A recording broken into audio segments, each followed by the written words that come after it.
Pistol shots ring out in the barroom night. Enter Paddy Valentine from the upper hall. She sees the bartender in a pool of blood, cries out, "My God, they killed him all." Here comes the story of the hurricane. The man the authorities came to blame for something he never done. Put in a prison cell. But one time, he could have been the champion of the world. All of Reuben's cards were marked in advance. The trial was a pig circus. He never had a chance. The judge made Reuben's witnesses drunkards from the slums. To the white folks who watched, he was a revolutionary bum. And for the black folks, he was just a crazy nigger. No one doubted he pulled the trigger. And though they could not produce the gun, the DA said he was the one who did the deed, and the all-white jury agreed. Reuben Carter was falsely tried. The crime was murder one. Guess who testified? Bello and Bradley. And they both badly lied. And the newspapers, they went along for the ride. How can the life of such a man be in the palm of some fool's hand? To see him, obviously framed, couldn't help me feel ashamed to live in a land where justice is a game. This is an excerpt from Bob Dylan's famous song, The Hurricane. And I was curious about the term pig circus this afternoon, so I looked it up.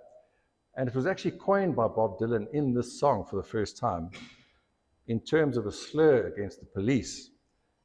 But it's come to mean a farcical or phony trial, where there are generalizations about the facts that don't exist in order to meet a predetermined outcome desired by the judge. And the term pig circus is highly relevant to my talk tonight. Now, Reuben Carter was an American middleweight boxer, and he was remarkably talented. And he was a very, very strong world title contender. And he was convicted of a triple murder. And a bit of useless information, the murder took place from the time the guys walked into the bar to the time they walked out, took place in 20 seconds. And he was only released 20 years later. I watched the movie on Sunday night, and I found some stark and chilling parallels with Reuben Carter's story and mine. I saw him, Denzel Washington was the actor, writing his book in his cell with an old typewriter. The book is called The 16th Round. And it reminded me of the time that I spent in my bedroom, many hours on a modern-day computer with fantastic word processor. My cards were also marked in a sham trial at the HPCSA, the Health Professions Council of South Africa. I had a trial by media, which was all orchestrated by a vindictive plastic surgeon and a malpractice attorney from Benoni, just down the road here. Now, towards the end of 2013, I was out having some drinks with some mates, and on my way home, I'd had a few beers too many, and I was feeling kind of snappish. And I thought I'd pop into a garage, the local garage here, the BP garage here in Airfield, for a lekker garage pie and Coke. And as I walked past the newspaper stand, I saw a huge photograph of me there on the stand. And above it was a blaring headline, "Stop this butcher." As you can imagine, I was utterly shocked. I looked around the shop to see if anybody recognized me, and I kind of just dashed to my car, and I sat in my car. And I wasn't oblivious to the storm clouds on the horizon. There'd been some red flags and warning signs in the years preceding this. But then I realized that my enemies meant business. And I was horrified to realize that I was in the sights of not one, but two psychopaths. So just an excerpt from my book. I cite Cameron Riley, in his book, The Psychopath Epidemic, Why the World is So Fucked Up and What You Can Do About It, says many psychopaths exhibit a profound lack of remorse for aggressive actions, both violent and non-violent, along with the corresponding lack of empathy for the victims. The central psychopathic concept enables them to act in a cold-blooded manner, using those around them as pawns to achieve goals to satisfy needs and desires, whether sexual, financial, physical, or emotional. Most psychopaths are grandiose, selfish sensation seekers who lack a moral compass and a conscience and go through life taking what they want. They do not accept responsibility for their actions and find a way to shift the blame to someone or something else. So in my first book, Unbutchered, Dehumanizing a Plastic Surgeon, I kind of go into my early life. I was born at the Boksburg Benoni Hospital, the Tambo Memorial Hospital now. I was the youngest of 5 kids. My parents from a good Irish Catholic family, from Paddy and Myrtle Gordon. Had a very happy childhood, very carefree, very loving environment. I had a second mom, Sarah, who was my mom and dad's domestic help. And she was my surrogate mother, and I loved her like my mother. Went to CBC Boksburg, also one of the happiest and carefree days of my life. There I played rugby. We weren't particularly good rugby side. We got thrashed every week. But that's where my love and passion for rugby was inspired. In terms of medicine, my very first exposure to medicine, which really left an impression on me, was our family GP, a guy by the name of Dr. Joe Newman. And those were the days where they still did house calls, believe it or not. I always remember him pulling up when my mom called him because I was sick, and he would come in with his big doctor's bag, and he would haul out his stethoscope and listen to my chest, put that wooden spatula in my mouth and stick that thing in your ear to look at your ears, and of course, and he would sort of ponder for a bit and write a script, and he would send the script, my folks would send the script, and the script would be delivered a little bit later by the driver, and almost by magic I would feel better. And then the second inspiration for me was a guy by the name of, I had a best friend at school by the name of Greg McBay, and his dad was a pharmacist who started medicine very late in life, in his 30s, and ironically, his name was Les, and you'll see the irony in a second. My matric marks were very mediocre, and I didn't get into medicine on the first application, and I decided I had to do a BSc, so I applied to Stellenbosch University, which was one of the best decisions I ever made, and I did a first year BSc there, and I got into medicine, and of course, medical school was fantastic. It was really I didn't find the work particularly challenging on an academic basis, just a huge volume of work. And I cover a lot of interesting anecdotes in my book about my medical school days, which you might find interesting. After finishing my degree, I went to the Freer Hospital in East London, which was also a fantastic year. We flashed by. Really didn't work as hard as a lot of these interns or housemen work today. And then, of course, I couldn't escape the army, and eventually I had to go to the army, and of course I hated it. I was being shunted around from pillar to post on some whim of some commanding officer.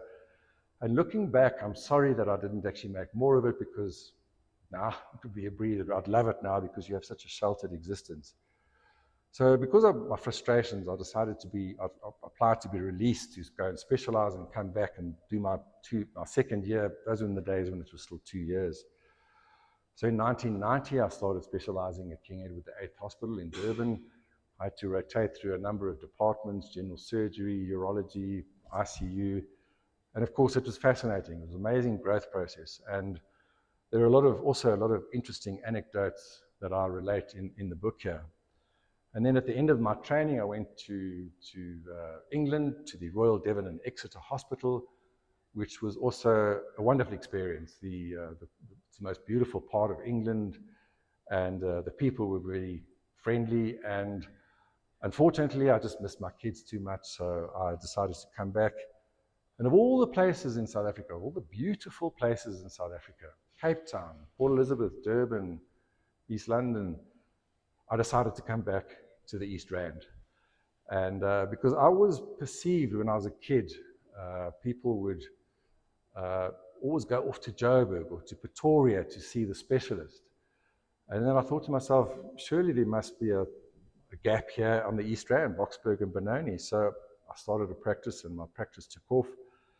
And of course, in the beginning, as a new specialist, you take what you can get. So you'll go out to casualty to go and stitch up faces and motor car accidents. And so you'll take anything you can get. And of course, it's very gratifying. But as my practice grew, the cosmetic surgery side of the practice took off. And unfortunately, it's a double-edged sword, because whilst trauma surgery and cancer surgery, cutting out skin cancers and repairing exposed bone in motorbike accidents, is very gratifying, in this area particularly, you have to look at medical aid rates, and of course, cosmetic surgery was a lot more lucrative because it's basically cash. But the other side of the coin, the other side of the double-edged sword, is that patients often have very unrealistic expectations. So the problem is you're starting with a non-diseased body. You're not looking at infection, whatever, so you're looking at drooping breasts or a hanging tummy or love handles or an old-looking face. And of course, everybody, well, a very small percentage will expect miracles. And if there's dissatisfaction, you have the specter of medical malpractice attorneys waiting in the wings. And of course, these patients can make a nightmare for you. So in my second book, The Fish Rots from the Head Down, Exposing Health Professions Council Corruption, I start off in the introduction covering a seemingly innocuous incident.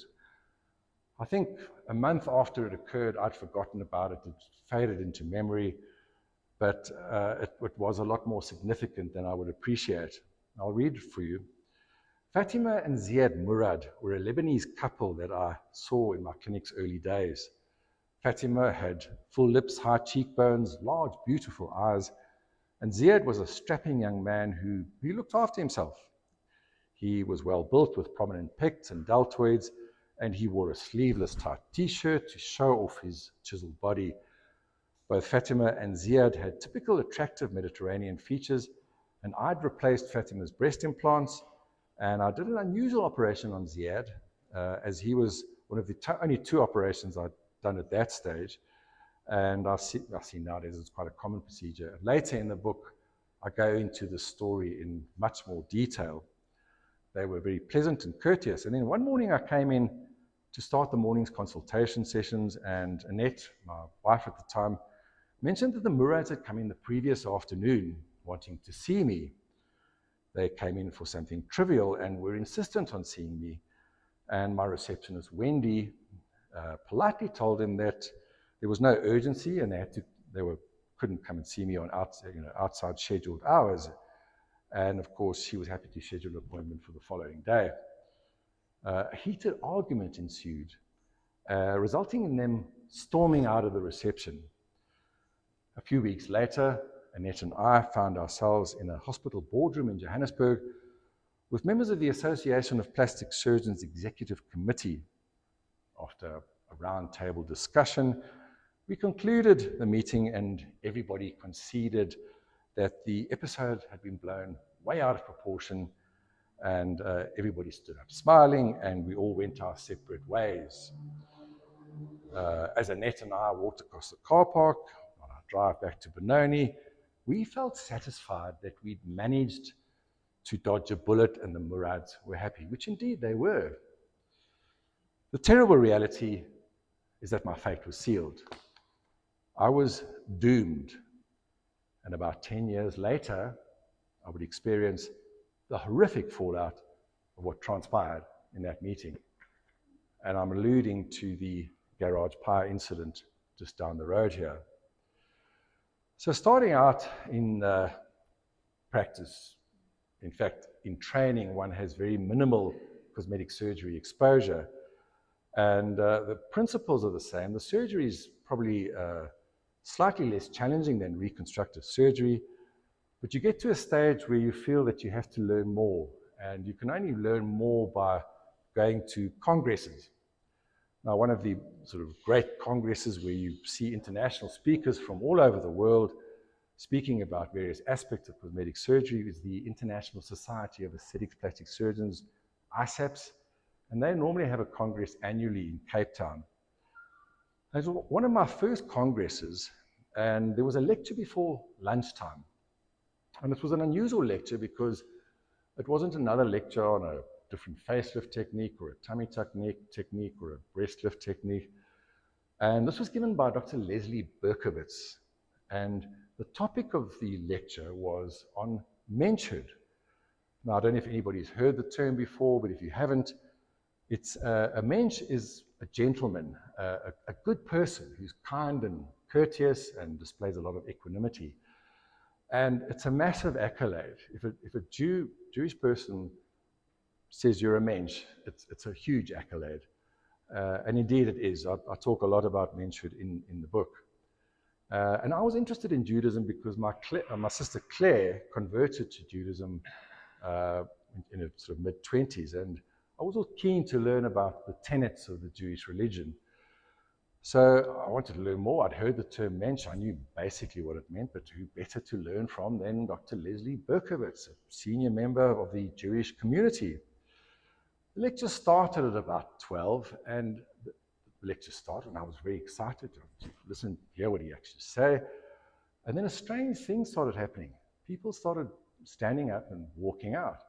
And the audience was probably about 80 to 100 people. And slowly at first, but eventually it became like a river that was just people just moving out en masse. And Dr. Berkowitz stopped his lecture and he said, the people who are leaving this meeting are the people who actually should be listening to it, almost implying that they were not menschers and they needed to learn about menschhood, as it were. But the exodus didn't stop. Eventually there were about 10 people in the audience. I was there, I was one of them, and I forgot about this incident for many years until I started hearing secondhand stories about Dr. Berkowitz. And then, of course, I had a first-hand experience with Dr. Berkowitz. So in a word, very briefly, he was loathed, detested, and despised by his colleagues, and that's why they moved out. And not for an insignificant reason. So, in a word, he was a horrible and vile man. So I go on further to discuss the checkered history of the Health Professions Council in South Africa. They've had about 11 CEOs or registrars in as many years, and most, if not all of them, are tainted with corruption. And one of the most recent ones is a story about a guy by the name of David Motta, and I'll just briefly read the story. On the 2nd of August 2021, 2 months into his new job, Dr. David Motta, who'd recently been appointed as the HPCSA registrar, was charged with corruption and fraud relating to corrupt payments totaling 8.7 million rand. The charges against Motta related to payments to service providers between 2011 and 2015, 4 years, for never rendered services. Motta, charged with 13 other people, appeared in court on 304 counts, including contravention of the Public Finance Management Act, forgery, corruption, and money laundering. Predictably, Motta denied any knowledge of the alleged offences, saying that the irregular contracts and tenders were already present before he joined the department. Laughably, he wrote to the president of the HPCSA, stating that the charges against him should not affect his new role. At first blush, one would jump to the conclusion that the Human Resources Department had not done no background checks on Motta, but my research into this organization reveals that they probably were well aware of the charges against him. The story was that they were only aware after Motta was appointed. The fish rots from the head down, an apt metaphor for the HPCSA. If they are incapable of appointing a registrar with a moral compass to get their house in order, what hope is there of rooting out corruption at ground level? Then I had an experience with a corrupt HPCSA official.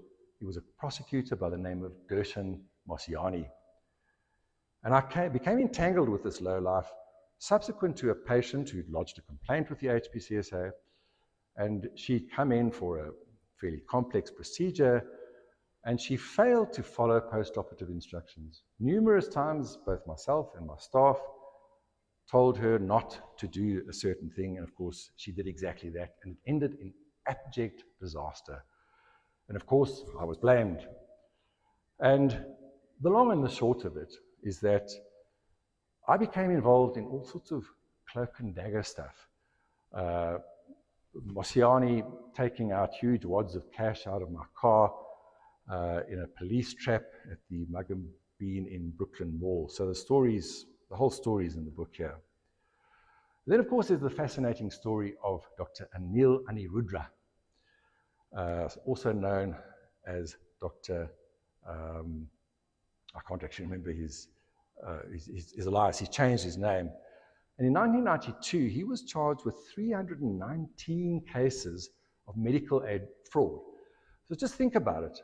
319 times he either allowed this fraudulent activity to take place or he was a party to the fraud. He was criminally charged and then scrapped from the roll and then promptly restored back on the roll to practice. And if you were, there's a documentary on YouTube, it was actually on carte blanche, 30 years of a litany of charges of unprofessional conduct. And at the end of the day, he always got off with a rap over the knuckles, a fine, 5,000 Rand fine or a 10,000 Rand fine. He was even able to go and register with the General Medical Council in the UK, and he was also scrapped there for disgraceful conduct. Basically, he practiced as a bogus gynecologist, whereas he was only registered as a GP.